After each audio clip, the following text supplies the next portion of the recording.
তো hello everyone, আজকে আমি রান্না করব ছোট মাছের তরকারি। তো প্রথমে আমি মাছগুলো ভেজে নিচ্ছি।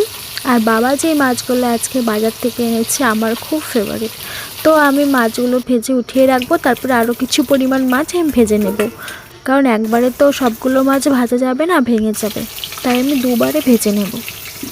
আর মাছগুলো শুধু আমার না, আমার মারও অনেক ফেভারিট। তো তারপরে আমি পেঁয়াজ ফোড়ন দিয়ে দেবো। পেঁয়াজটা কয়েক মিনিট আমি ভালো করে ভেজে নেব। তারপরে দিয়ে দেবো সবজিগুলো। সবজির মধ্যে আছে আলু, বেগুন আর শিম। তো সবজিগুলো ভালো করে আমি ভেজে নেব। সবজিগুলো ভালো করে ভাজা হয়ে গেলে আমি দিয়ে দেব মশলা।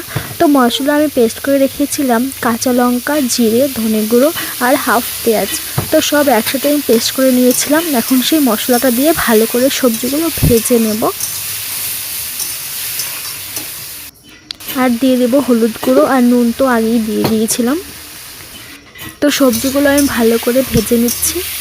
তো কার কার বলো ছোটো মাছের চচ্চড়ির থেকে ঝোল বেশি পছন্দ হয়? আমার কিন্তু ঝোলটাই বেশি ভালো লাগে।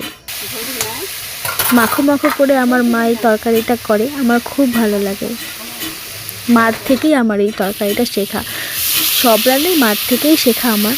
তো দেখো আমার ভালো করে ভাজা হয়ে গেছে সবজিটা, আমি ঝোলের জন্য জল দিয়ে দিলাম। তো জল খুব পরিমাণে দেবো না, যেহেতু তরকারিটা মাখো মাখো হবে। তো জাল উঠে গিয়েছে, এখন আমি মাছগুলোও দিয়ে দেবো। কয়েক মিনিট পরে দিয়ে দেবো ধনে পাতা। শীতকালের এই ঝোলটা খেতে কিন্তু খুব টেস্টি হয়, যারা যারা খাও তারা কিন্তু জানো খুবই ভালো লাগে।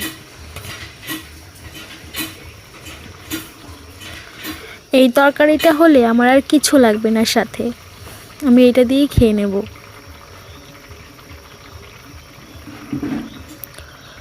তো দেখো আমি ধনে পাতাগুলোও দিয়ে দিলাম। তরকারি আমার হয়ে গিয়েছে।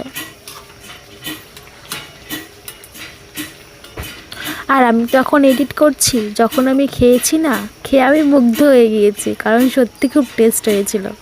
তো আমার তরকারিটা তো হয়ে গিয়েছে। তোমাদের যদি আমার এই ভিডিওটি ভালো লেগে থাকে অবশ্যই লাইক, কমেন্ট, সাবস্ক্রাইব করে আমার পাশে থেকো।